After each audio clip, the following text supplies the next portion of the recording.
অনেক সময় যেমন আমার মা আমাকে দেখতে চাইতো, এরকম অনেকের মা অনেকের, বাট সেটা পারা যেত না।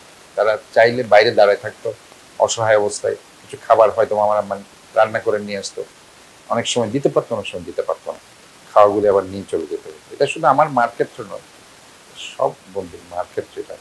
ইভেন আমরা ওইখানে ডিভিশন পাওয়ার পরেও অনেক সময় আমাদের জন্য খাওয়া এনে ভিতরে দিতে পারে না। আসলে এগুলি খুব একজন মায়ের জীবনে, এটা মা, আপনার যদি আমার মায়ের কাছে যদি সাক্ষাৎকার নেই, এটা আরো করুন। ওই সময় একটা ছেলের জন্য একটা মার যে কি আকুতি থাকে, এটা শুধু আমার না, প্রত্যেকটা মায়ের ক্ষেত্রে আমি বলছি লাইফে এটা খুব করুন যে আমার একটা ছেলে। 18 সালে যখন আমি ঢাকা থেকে অ্যারেস্ট হচ্ছি, ওই যখন আমি আমাকে অ্যারেস্ট করে নিয়ে গেছে, তো ওই যে তাকে আমি দেখলাম, সে দেশের বাইরে আছে, এখনো পর্যন্ত আমি তাকে জড়িয়ে ধরতে পারি। ওই সময় খুব করুণ অবস্থা ছিল আমার। ঢাকা বাসায় বারবার পুলিশ আসছিল, চট্টগ্রাম বাসায় আসতেছিল, তখন আমি ঢাকাতে আবার এদেরকে নিয়ে আসলাম, যেহেতু খুব বাজে অবস্থা চট্টগ্রাম। তখনই তারা ইয়ে করলো এবং দেশের বাইরে চলে যাওয়ার সিদ্ধান্ত নিল। ইভেন আমাকে, বাট আমি রাজনীতি এবং কর্মীকে ছেড়ে তো যেতে পারি না, রাজনীতি কঠিন। তো এটা একটা আছে আর কি, এগুলো তো আসলে মানুষের জীবনে থাকে। ইনশাআল্লাহ চেষ্টা করছি, আমি এখন ট্রাই করছি তার সাথে দেখা, কারণ সে যেতে আসতে পারছে না। আসলে এখানে রাজনীতিটা তো মানুষের জন্য আমরা করছি। আমি যদি এটাই যদি বলি যে আমরা রাজনীতি করি কেন, রাজনীতি করি মানুষের জন্য, কাজে আমার মনে হয় অবশ্যই একটা জায়গায় এসে এগুলো পরিবর্তন হয়েছে। কারণ মানুষ বাঁচবে কয়দিন, আল্লাহ তাআলা মানুষের জীবনকাল তো ঠিক করে রেখেছে। আমি যেহেতু প্রাণী, আমাকে মরতে হবে। কাজে এই সময় যদি আমি ভালো কাজ করতে না পারি, তাহলে তো ইহকালও আমার, আজকে শেখ হাসিনা কি থাকতে পেরেছে শেষ পর্যন্ত? আওয়ামী লীগের বড় বড় নেতারা যারা আমাদের বিরুদ্ধে মামলা দিয়েছে, আমাদেরকে নির্যাতনের জন্য প্রশাসনকে ব্যবহার করেছে, তারা কি আজকে দেশে আছে? এই জিনিসগুলো আমাদেরকে চিন্তা করতে হবে। আমাকে 8 ফেব্রুয়ারি যখন অ্যারেস্ট হলাম, সেটা একটা ছিল রিমান্ডার একটা স্টাইল, আর 7 নভেম্বর যখন আমাকে, সেটা রিমান্ডার ইয়াটা ছিল ডিফারেন্ট।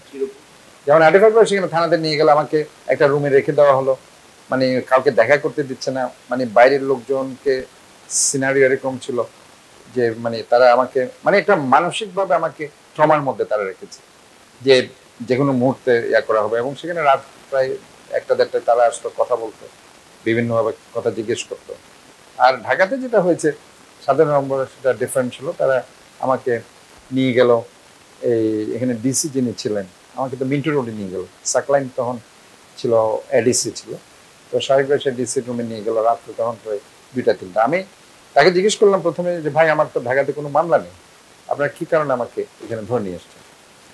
তখন তারা হাসছে, বলে যে দেখেন আপনার মামলা নেই, তবে আপনি তো নির্বাচন করবেন, তবে আমাদের সামনে যে নির্বাচন আছে, আপনি এমন একটা জায়গা থেকে নির্বাচন করবেন, এই আসনটা আমাদের দরকার, কারণ আপনি চট্টগ্রাম সিটি থেকে নির্বাচন করবেন, এবং আমাদের এটা ধারণা আছে যারাই সিটি থেকে, চট্টগ্রাম সিটি এবং সিলেটের সিটি থেকে যারা জয়লাভ করে, তারাই সরকার গঠন করে।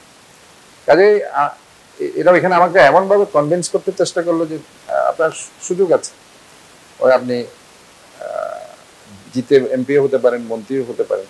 তখন আমি তাদের বললাম, দেখেন আমি তো ছাত্র জীবন থেকে রাজনীতি করে এসেছি, কাজে আলটিমেটলি এগুলি আমি আসলে লালায়িত না আর কি।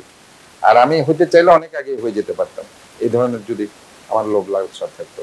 কাজে এগুলি নিয়ে লাভ নেই, বরঞ্চ আপনি আমাকে ডিনোট করেন কি কারণে আমাকে অ্যারেস্ট করেছেন। তখন হাসতে হাসতে বললো, দেখুন এটা আমাদের কোনো কাজ নেই, এটা চট্টগ্রাম কমিশনার সাহেবের ইনস্ট্রাকশন, এবং আপনাদের এখানে যারা আছে রাজনীতিবিদ সবাই সেখানে ইনভলভ, সো দ্যাট আমাদের কিছু করার নেই, আর আপনাকে আমরা চট্টগ্রামে পাঠিয়ে দেবো, আমাদের এখানে কোনো মামলা নেই। বাট তারা করলো কি, সকালে আমি দেখলাম 54 ধারা দিয়ে আমাকে, যেটা বললাম, ওই কেরানীগঞ্জে পাঠিয়ে দিল। কেরানীগঞ্জে আমাকে একদিনও রাখলো না, সেখান থেকে আবার গাজীপুরে, কাশিমপুর।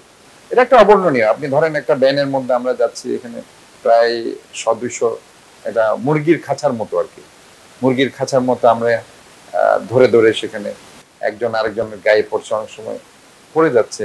যে ডাক্তার হিসাবে আমি অনেক জায়গায় ফ্যাসিলিটিস পেয়েছি, যেহেতু একজন ডক্টর, বিশেষজ্ঞ চিকিৎসক, কাজে ওইভাবে তারা যেভাবে অন্যদেরকে যেভাবে বাট তারা কথার মাধ্যমে মেন্টালি তারা সেটা মেন্টাল ট্রমার মাধ্যমে তারা সেটা করতে চেয়েছে। তো আলটিমেটলি যেটা গাজীপুরে যেটা যে জার্নিটা আসলে খুব ভয়াবহ। ঢাকা থেকে গাজীপুর এবং গাজীপুর থেকে আপনার কাশিমপুর থেকে আবার কোর্টে আনা, এই যে একটা জার্নি এবং সেটা একটা বিশাল আমার মনে হয় অমানবিক আর কি। এবং এটা শুধু আমার ক্ষেত্রে, আমি দেখেছি সমস্ত যারা রাজনৈতিক বন্দী, এমনি বন্দী যারা আছে তাদের জন্য আসলে অমানবিক।